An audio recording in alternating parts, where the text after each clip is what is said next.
Hey everybody, welcome to the Briefing Room on this Monday. I'm Devin Dwyer in Washington with our senior congressional correspondent, Mary Bruce. Great to have you, Mary, it's good to be kick off back. the week and kick off the countdown to another possible shutdown. I can't believe we're still talking about we're doing this all over again now. The clock ticking 4 days until we are out of money again. It had seemed on Friday when we went into the weekend that they might have a deal. We were talking about coming together on fencing. Democrats actually were going to give a little bit, but now today there's all this dispute over detention beds. How do we get to this point? What's that all about? So yeah, you're right. They did think they were going to be announcing a compromise deal today. That obviously is not happening because talks once again are stalled. And this time the big holdup isn't just the wall, which is still a sticking point, but they do think they came around a compromise over that. It is this issue of detention beds. Democrats are trying to demanding to limit the number of beds in an effort to try and force the administration to focus instead on detaining immigrants with criminal records, not just undocumented immigrants that are otherwise law-abiding. They want to limit the capacities to try and force the administration's hands because they feel that they're concerned that they're doing too many broad sweeps, and they want to say, look, focus on detaining just undocumented immigrants with criminal records, not just undocumented immigrants that may have. And that's landed with a thud at the White House. The president, huge thud. The president says that they, not surprisingly, has blasted Democrats on Twitter, and it has led to this situation where everyone is saying, look, once again, tick tock, where does this leave us? Yeah, so it leaves us really nowhere right now. Right now, lawmakers on the Hill are meeting. They're trying to come up with some kind of plan. I'm told all hope is not lost. There's always wiggle room on the Hill, but they are significantly behind in this process, and I'm told that they are further apart right now than they were this all time on of Friday. this playing out, as you know, Mary, as hundreds of thousands of federal workers who suffered in the last shutdown, record 35 days, just finally, many of them got their back pay situated. Now they're looking at another possible shutdown. We're joined now by one of those federal workers from Chicago, Lorene Targos. She is an EPA scientist there who we had on the show or talked to ABC News back a couple weeks back about the impacts on her. Lorene, great to see you. So what are your feelings as you're watching this political showdown unfold once again? I think along with millions of other Americans dismayed that they can't just get through a budget that doesn't include fighting about something that doesn't affect our missions that we're hired to do. We're civil servants and we're trying to get our work done, and they really shouldn't involve politics in that. They should keep the government open, funding these essential services that we rely on as citizens and then as employees that we want to continue doing without interruption. Yeah, and you told us last month here at ABC News Live that the shutdown had a huge impact on you and your family. You're the primary breadwinner in your family, not just your own personal finances, but also the work that you were doing, two separate things, good work at EPA. Have you gotten your back pay, and how about those projects that you manage? Have those kind of gotten back up to speed, or is there sort of a backlog still lingering here? There's definitely a backlog. As for the back pay, I have gotten some back pay, but I haven't had the opportunity to really do the full accounting to see, if everything's accounted for there. And then as for my projects, we just had a catch-up meeting this morning where, we're trying to get things rolling, but there's so many questions. Everyone's busy having meetings on catching up from that, and now we're about to shut down again. So in addition to trying to catch up, we have to do this week worrying about, is the government going to shut down again, and preparing for that. And what will the consequences be for you, Lorene, personally, if we do unfortunately cross into another shutdown on Saturday night? What's that going to mean this go round for you?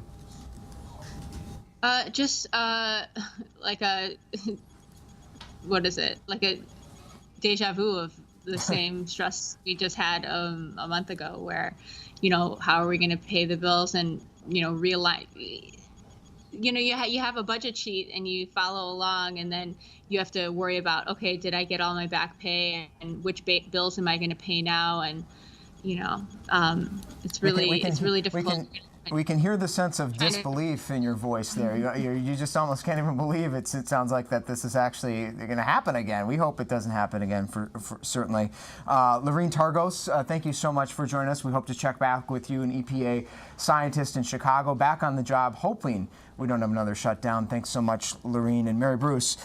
You did mention negotiators are meeting this afternoon. They're going to try to come up with something up against this deadline Friday. What happens if they can't come up with a deal? Yeah. Does it automatically mean shutdown, or is there perhaps... There are basically three options if you look at the big picture here. One, they could pass another short-term solution.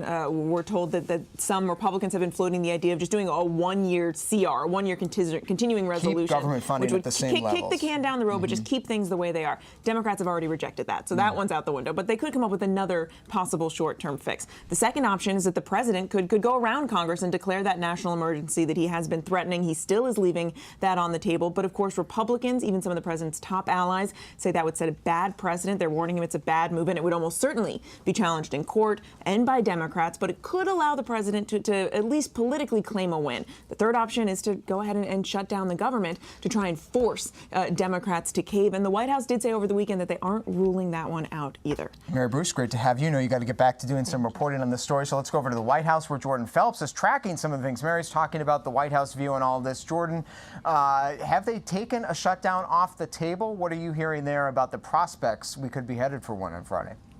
Devin, unfortunately, the prospects are very real. The president's acting chief of staff, Mick Mulvaney, was on the Sunday shows yesterday, and he said you absolutely cannot take a government shutdown off the table. His argument there is that that would be taking away a huge negotiating tactic that the White House has in its hands right now. So they're keeping those threats very real and pressing for now, Devin. And Jordan, all of this unfolding as the president is going to hit the campaign trail tonight. He's headed to the southern border, to El Paso, Texas, his first campaign rally of 2019. But he's actually facing some blowback over his use of that city as a case study for why a wall is needed. Yeah, Devin, the mayor of El Paso is just one example, pushing back on the president, claiming that somehow El Paso has become so safe because of that wall. But the mayor pointing out that El Paso has never been one of the most dangerous cities. There's his tweet: El Paso was never one of the most dangerous cities in the U.S. We've had a fence for 10 years, and it has impacted illegal immigration and curbed criminal activity. It is not the sole deterrent. Law enforcement in our community continues to keep us safe. So there, the mayor pointing out that the president is misconstruing this. Obviously, the mayor concedes there that while the wall has been one factor, it is not all of them. And Devin, furthermore, we saw crime rates drop in El Paso in the years before that wall construction even began. Yeah, and the president, of course, holding up El Paso in his State of the Union address last week when talking about the wall. Will be worth closely watching tonight. Jordan Phelps, thank you so much for your reporting. The mayor of El Paso, Texas, Dee Margo, is a Republican. He's had some very interesting things to say about the president coming to visit his town. Our Cecilia Vega, senior White House correspondent, just caught up with the mayor, and this is a little bit of their conversation. You've heard the president say it. He says El Paso was one of the most dangerous cities in the country, and now, thanks to the border fence, it's not. To that you say? We are the safest city in the nation, according to FBI statistics, but it's not as a result of the border fence. He was merely echoing what our Attorney General, the Texas Attorney General, said a few weeks ago in McAllen, which was not correct. Which is what? Well, is it he was misconception saying, entirely? But yes, that we were lawless beforehand with high crime rates, et cetera, and then the fence went up and it was 180 degrees. That's not the case. Reality on the ground is what? Well, since before 2005, we've always been one of the safest cities in the nation. I think when the fence went up, we were like number 2, and then we became number 1. Did the border fence have any impact on crime here? Well, I think it did have some impact, along with our community policing and things of that, like that. I mean, we're a sovereign nation. We need to control our borders. A physical barrier is probably part and parcel to that security, but it's not the total panacea. It's going to take manpower. It's going to take technology. The state of Texas, you cannot do a fence based on our geography from El Paso to Brownsville. So a fence from sea to shining sea, which he now says he doesn't want to do. Right, I understand that. Does it matter to you what they call it, a wall, a fence? Is any of that needed here? Well, I think there are places that it would be needed to help channel migration, and you know, most of the drugs that are intercepted are at the ports. They're not out in the open areas, and it also from the migrant standpoint of those crossing illegally, it helps. I do. You sound a little exasperated. Well, I've spent a week explaining the mischaracterizations. We're the intersection of 3 states: New Mexico, Chihuahua, Texas, 2 countries, the United States and Mexico, and 1 region comprising 2.5 million people. We've been together with Juarez for almost 400 years. There are families on both sides. There's commerce on both sides. We have 115,000 jobs on this side of the border tied to the maquila manufacturing process in northern Mexico, and they have 559,000 jobs tied to that. Is there a crisis at the border? Well, we're getting 300 to 400 migrants per day coming over after being processed by ICE, so I'd say that's a problem. That's significantly greater than we've had in the past years. So we need to do something, but I'm not so sure our physical barriers are what we need to do. We need to do something more related to what we're doing in Central America. But you called it a problem. Would you call it a crisis? Well, it has become very taxing on our NGO, the Annunciation House. If we get above 500, that's a problem. So it will tax our resources, et cetera. So I don't know that I would call it a crisis, but I would say it's a challenge and it's a problem. Is it worth declaring a national emergency over? I would say no. From my perspective, it also is not worth a shutdown. There were no, I listened to the pundits in Washington and elsewhere talk about who won and who lost in the shutdown. There were no winners in that prior shutdown. We have 13,000 federal employees here in El Paso. There were no winners. You are on the ground here. This is your world. You see this every day. What's happening in Washington with their perception of what's happening in El Paso? Is it a misunderstanding? Is it blatant mischaracterization? What are they doing with the facts? Well, I'm not sure they really have the facts, and most of them have never been down to the border. So my position has always been, if you want to understand the border, you come to El Paso. What is the message from El Paso to President Trump? We're a vibrant community. We're the safest city in the United States. We need to control our borders, but there are other ways to do it besides just focusing on that single physical barrier. You don't have the new video. Okay. And that was Mayor Dee Margo, Republican mayor of El Paso, with our senior White House correspondent Cecilia Vega. Much more coming up on World News Prime here on ABC News Live at 8 p.m. tonight. Great to see that reporting. I should say the president is headed to El Paso, Texas tonight. Of course, there will be a big campaign rally there, 9 p.m. Eastern time. We'll have that for you here on ABC News Live. Also, former Texas Congressman Beto O'Rourke, who was challenging Ted Cruz in the 2018 campaign, a rumored possible 2020 Democratic contender, is holding a counter rally tonight with a number of Democrats and immigrant advocates there in El Paso. We will be bringing that rally to you live as well. All that coverage begins tonight, 9 p.m. Eastern time here on ABC News Live. Well, I'm joined now by one of our political reporters. Great to see Rachel Scott, fresh in from the snow. I'm back. And Iowa and Minnesota, you were out there on the campaign trail. Boy, what a blitz. 240 miles you drove through Iowa. I think many more are going to be on the docket for you. But tell us your impressions. What was the scene like out there? We're seeing some pictures here of you from Amy Klobuchar's announcement. That was where you ended your trip. But you got to see a number of Democratic candidates up close over the weekend. Yeah, that's right, Devin. So I was in Iowa with Senator Cory Booker, his first trip to Iowa since first announcing his candidacy for president. And he was having a lot of roundtable discussions and community forums spread out all across the state. So we were crisscrossing along with him. I was crisscrossing along with him, following him at each of his stops. And he had company. And he had some company. He had competition. He had Mayor Pete Buttigieg, which I want to try and get Pete Buttigieg. He gave us a lessons here. Get his name. Mayor of South Bend, Indiana, who likes to go by the just Mayor Pete. He says Mayor Pete is fine. He calls himself the Millennial Mayor, and he was out there as well, holding some roundtable discussions and holding some meet and greets in coffee shops. And that's what I love about Iowa, right? It's one of those rare states where you could run into a presidential candidate in a coffee shop. What was the interest level in the the candidates everywhere you went? Were there big turnouts? Were there sort of, what was that like? Yeah, well, for Senator Cory Booker, there was definitely some large turnout.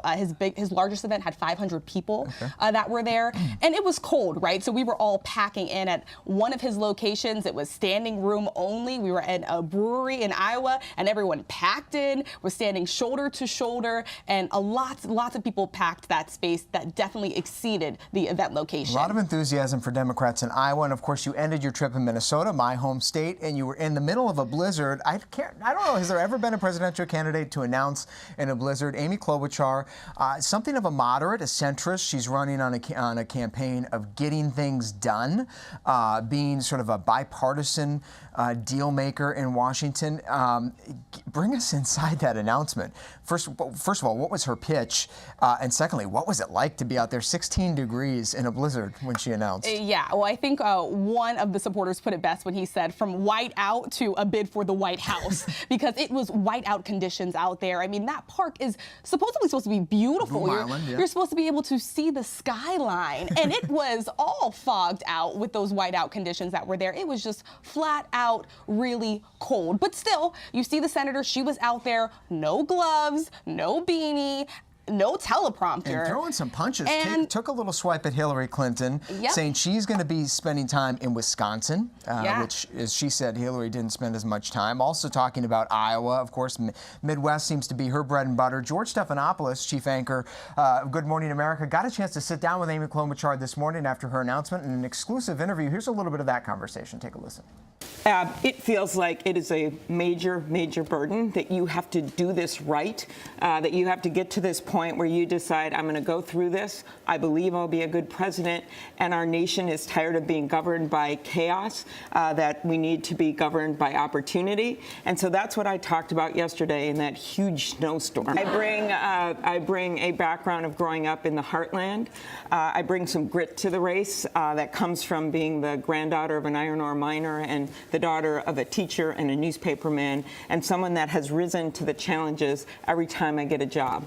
I did that as prosecutor for 8 years. I did that in the Senate. The president signed in the last 2 years 34 of my bills into law that I've led or been the lead Democrat on, and I like to get things done. And then I think finally, I don't think anyone is talking enough about the challenges that are the challenges of our day. These are challenges like the digital disruption and the changes that it's making to the workforce, the need for privacy laws, and no one is willing to take on the tech companies. I am. The need to do something about prescription drugs. My guest to the State of the Union has a son who had to ration his insulin, a restaurant manager, because it got so expensive. And then he ended up dying. That is what's happening right now in America. And so we need to bring down the prescription drug prices. We need to make it easier for families. And we have to do something about climate change.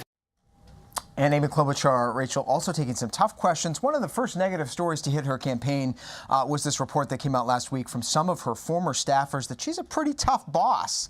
And I understand out there in the snow, we have some pictures of this. You actually asked her about that. What'd she have to say? Yeah, well, these reports really did taint her big announcement, her big day. There are reports from the Huffington Post that say that she has mistreated her staff. And so right after that speech ended, reporters rushed to the sidelines and were awaiting the senator to come down and cross us. And we shouted questions to her. And among those, we asked her if those reports are true. And she said, hey, listen, I am a tough boss. I have high expectations for myself. I have high expectations for my staff, but I love my staff. And campaign aides tell me that the night before, she actually held an event to honor her staff, a staff appreciation sort of event where she invited volunteers and campaign and staff and family and friends to come to thank them for their support. She does have the third highest staff turnover rate in the Senate, so that was sort of the starting point for that conversation, but interesting to hear her answer. Shifting gears just a little bit, Rachel, before we let you go, we've got to talk about some other news by another Senate candidate today, Kamala Harris of California. Had an interesting interview with a couple of guys on a radio show where they asked her about marijuana, a hot issue in this primary season. Take a listen to her answer. Also, and I know the answer to this too, they say you oppose legalizing weed. That's not true. I know. and look, I joke about it, half joking. Half my family's from Jamaica. Are you kidding me? They be so mad at you. Have you ever smoked? I have. Okay. Like in and college, I inhaled. I did inhale. Okay. It was a long time ago. But yes. I know you have to go. They say you have to go. I just broke loose. No, I mean, was it in college? See, I like stuff like that. That's a real honest answer. Was it a blunt or joint? It was a joint. Hey, Yeah. you remember the high? I do. So if it was legalized all throughout the country and medicinal, would you do it? Listen, I think that it gives a lot of people joy, and we need more joy. More joy in this world.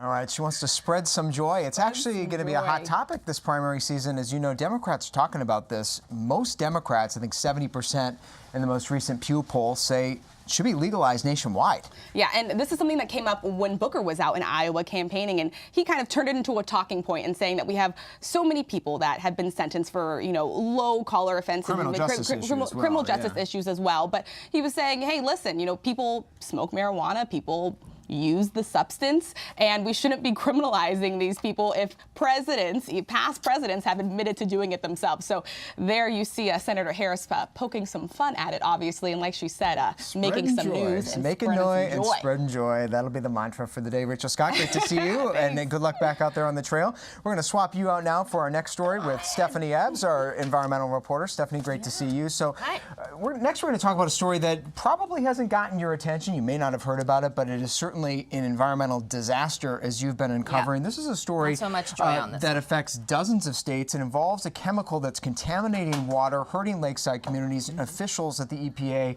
just now starting to get a grip. And take a look at these pictures. This white foam on the surface of the water. This is a lakeside community in Michigan. One of the cities affected is getting an up close and personal feel for this substance. It's called PFAS.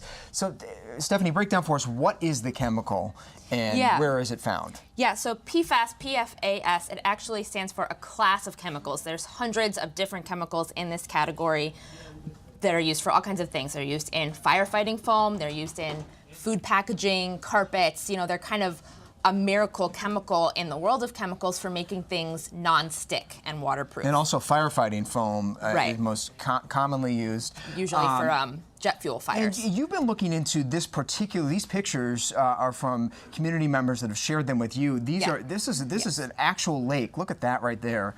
Yeah, it looks like meringue. What are the impacts of that chemical if you ingest it or swim in it? Well, it's they've been telling members of this community to stay away from this foam because you don't want to ingest this substance, right? The main concern is that if you're ingesting it in any way, if your dogs are swimming in the foam, they're going to swallow the water. If you're swimming and don't wash yourself off. But really these chemicals it's one of the biggest stories in kind of, if you follow the EPA closely, they're right now classified as emerging contaminants. There's a big debate going on. Community members like those in Oscoda, they say we've grown up swimming in this lake and now you're telling us it's full of chemicals. We need more. You need you to do more. We need this cleaned up right away. EPA is working on a big national plan to do that, but a lot of community members, a lot of states say we need more, and we don't expect a lot from an administration that wants to roll back regulations. And taking some heat, a little slow out of the gate, investigative reporter Garrett Ellison, he is with mlive.com in Michigan, been one of those on the front lines of this story, joins us now live. Garrett, great to see you, sir. You've been pushing the envelope on this story, reporting it out before it's been in the national spotlight, even as EPA struggles to get their arms around it. Bring us inside the frustration in some of the communities that you've been working in as they sort of start to learn the impacts of this very dangerous chemical. Sure. Thanks for having me on. The frustration in communities like Oscoda, Rockford, Belmont in Michigan, Parchment, you may have heard of, people have a kind of a before PFAS and after PFAS type of effect on their lives.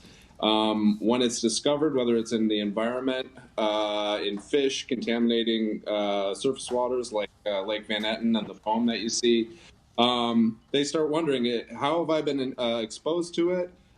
Is it in my drinking water? And fortunately in Michigan, we've been finding that there's many communities where it has been found in the drinking water.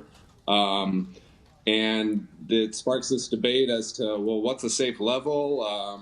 There's EPA has a level that's advisory. The state of Michigan has different levels for groundwater and surface water, and there's a lot of confusion among different communities, and a lot of people have many, many questions, and definitely one of them is, why are we just hearing about this? Why is this something that's new? Why isn't it regulated already?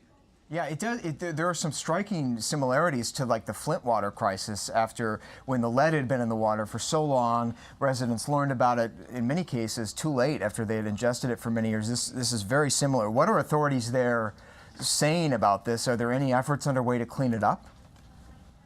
Yes, there are. In Michigan, in 2018, the state kind of embarked on the first statewide effort across the country to test all the different drinking water systems, municipal, community, residential, all schools that draw from a well, a private drinking water well. And they found at least in the 2018 testing, they discovered that there was PFAS, at least some kind of PFAS at some level, even if it's very low levels, in drinking water serving about 1.4 million people statewide, which is a chunk of the population. We have about 10 million people in Michigan. And that includes some pretty big water systems, such as the city of Grand Rapids, the city of Kalamazoo, the city of Ann Arbor. They have varying levels of this, low levels, but varying levels of this stuff. Garrett, what are they telling people to do? Are there ways to test for this at home? Are they telling, can you boil it? If you boil water, or does that get rid of it? No. This is the type of, these chemicals are so robust. These are nonstick compounds that repel water and heat and oil, and you can't just boil this stuff out if you're at home concerned about cooking with this water or drinking with it. You have to filter it through specialized techniques such as granular activated carbon or reverse osmosis. There are filters you can get for your home that will take care of it. There are also, whole house filters are under the same. A lot of people are just resorting to buying bottled water or getting a Culligan water system put in there. And that can be very expensive. Garrett Ellison, we're out of time, but thank you so much for joining us. And you can follow Garrett's reporting, great reporting, at mlive.com. We hope to check back with him on this story as it unfolds. And Stephanie, this week EPA is expected to announce some new rules on this. We're expecting very soon a national management plan for PFAS. We don't know what it's going to include. There's been some concern that they won't set a drinking water limit, and Minority Leader Schumer has actually threatened to hold up Andrew Wheeler's nomination at EPA, so we'll see what happens. All right, affecting dozens of states. Thank you so much for that reporting and shining the spotlight where we haven't taken a look. Great to have you, Stephanie. Great to have you with us here in the briefing room today on this Monday. I'm Devin Dwyer in Washington. Join us tomorrow, 3:30 Eastern Time, and again tonight, 9 p.m. Eastern for the President and Beto O'Rourke's rally in El Paso, Texas. We'll see you then.